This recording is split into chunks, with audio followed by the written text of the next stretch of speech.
ఇక ఒంగోలులో చూసుకున్నట్టయితే తీరం మనదే వేట మనదే అని సీఎం ప్రకటించిన నెలన్నరకే తమిళనాడు పాండిచ్చేరి సోనా బోట్లు మళ్లీ ప్రకాశం తీరంలో చెలరేగిపోతున్నాయి అంటున్నారు. అసలు వీటికి అడ్డుకట్ట వేయడంలో మత్స్యశాఖ అధికారులు కోస్ట్ గార్డ్ విఫలమవడానికి గల కారణాలేంటి? స్థానిక గంగపుత్రులు ఎదుర్కొంటున్న నష్టంపై వారి ఆవేదన ఎలా ఉంది అనే దానిపై మరిన్ని అప్డేట్స్ మా ప్రతినిధి కాంతారావు లైవ్ ద్వారా అందిస్తారు. చెప్పండి కాంతారావు. ఏదైతే ప్రకాశం జిల్లాలో చూసుకుంటే ఇటు నెల్లూరు జిల్లా అలాగే ప్రకాశం జిల్లాకు సంబంధించి సుమారు 70 కిలోమీటర్ల మేర సముద్రం ఏదైతే ఉందో ఆ పరిధిలో అయితే పాండిచ్చేరికి సంబంధించి అలాగే అలాగే తమిళనాడులోని పాండిచ్చేరి అలాగే కలైకురి సంబంధించిన సోనా బోట్లు అయితే ఏదైతే ఇక్కడ ఉన్న మత్స్యకారులకైతే ఇబ్బందికరమైన పరిస్థితులు అయితే తీసుకొస్తున్న పరిస్థితి అయితే ఉంది. అయితే ముఖ్యంగా చూసుకుంటే ఈ సోనా బోట్లకు సంబంధించి ఇటు తమిళనాడు ప్రాంతం నుంచి ఈ కొత్తపట్నం అలాగే పాకలలో ఉన్న ప్రజలకు మత్స్యకారులకైతే తీవ్ర ఇబ్బందులు గురి చేస్తున్న పరిస్థితి అయితే ఉందని చెప్పుకోవాలి. అయితే ఇక్కడికి అక్కడ నుంచి వచ్చిన సోనా బోట్లు ఏదైతే ఉందో ఆ బోట్ల ద్వారా ఇక్కడ మత్స్య సంపదలను కొల్లగొట్టుకుని వెళ్తున్నారని చెప్పేసి ఇక్కడ ఉన్న మత్స్యకారులు అయితే ఆరోపిస్తున్న పరిస్థితి ఉంది. అయితే ఇక్కడ ఉన్న ఈ ప్రాంత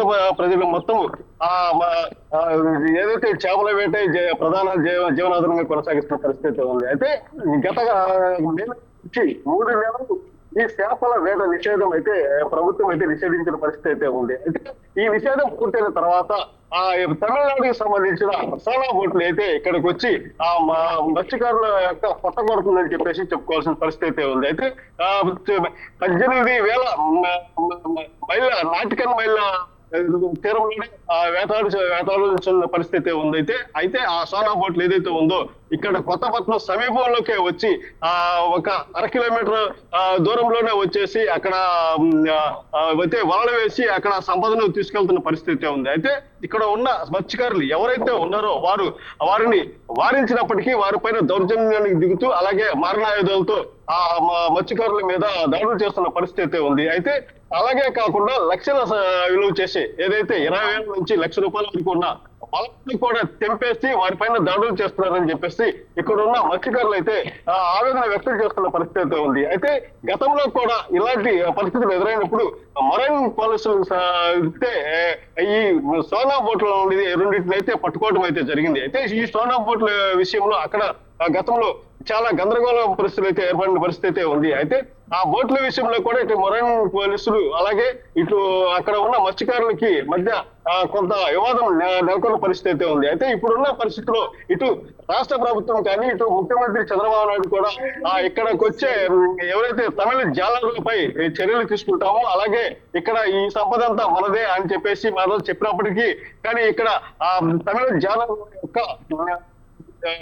వేట అయితే అవుతుందని చెప్పేసి ఇక్కడ మత్స్యకారులు చెప్తున్న పరిస్థితి ఉంది. అయితే ఈ మత్స్యకారులు ఈ తమిళనాడు సంబంధించి పాండిచ్చేరి కలైకురి సంబంధించిన ఈ సోనా బోట్లు అయితే ఎక్కువగా ఈ ప్రాంతానికి వచ్చి ఇక్కడ ఉన్న మత్స్యకారులు అయితే ఇబ్బందులు చేస్తున్న పరిస్థితి ఉందని చెప్పేసి ఇక్కడ ఈ ప్రాంత ప్రజలైతే ఆవేదన వ్యక్తం చేస్తున్న పరిస్థితి ఉంది. అయితే మొరైన్ పోలీసులు ఎవరైతే ఉన్నారో వారికి ఫిర్యాదు చేసినప్పటికీ వారు గస్తీ కాస్తున్నామని చెప్తున్నారే కానీ వారిపైన ఎలాంటి చర్యలు తీసుకోలేదని చెప్తున్నారు. అలాగే మొరైన్ పోలీసులు గతంలో ఈ సోనా బోట్లకు సంబంధించి ఇటు వారిని వెంబడించి అలాగే తుపాకీ కాల్పులతో వారిని బెదిరించినప్పటికీ మత్స్యకారులకు కొంతమంది అయితే తమిళనాడుకి సంబంధించిన కొంతమంది అయితే వెళ్తున్నారు. కానీ ముఖ్యంగా చూసుకుంటే పాండిచ్చేరి కరకలై అనే ఆ ప్రాంతం బోట్లు మటుకు ఇక్కడ నుంచి పోవడానికి అయితే సిద్ధంగా లేరు. అలాగే వారు ఇక్కడ ఉన్న స్థానిక మత్స్యకారులపై తిరగబడటం అలాగే వారిని మారణాయుధాలతో వారిని గాయపరచడం లాంటి పరిస్థితులు అయితే చేస్తున్న పరిస్థితి ఉందని చెప్పేసి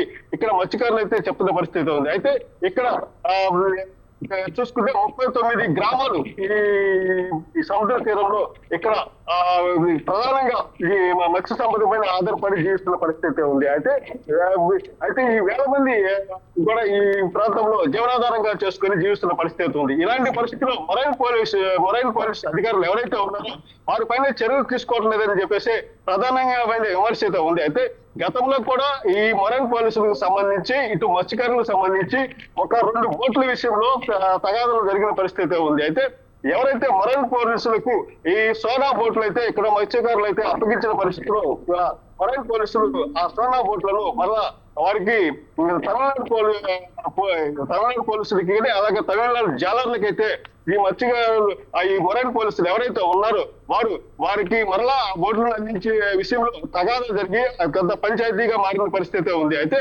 అలాంటి తరుణంలో ఇప్పుడు మత్స్యకారులు ఎవరైతే ఉన్నారో మాకు ఈ ఏదైతే ఈ పాండిచ్చేరి కరైకల నుంచి వచ్చే సోనా బోట్ల నుంచి విముక్తి కలిగించాలి. అలాగే మేము కోల్పోయిన ఏదైతే వలలను అయితే మళ్ళీ తిరిగి ఇవ్వాలని చెప్పేసి ప్రభుత్వాన్ని కోరుతున్నారు. ఇలాంటి పరిస్థితులు మరలా రాకుండా చూడాలని చెప్పేసి ఇటు ప్రభుత్వాన్ని అయితే కోరుతున్న పరిస్థితి ఉంది. Thank you Kantharao.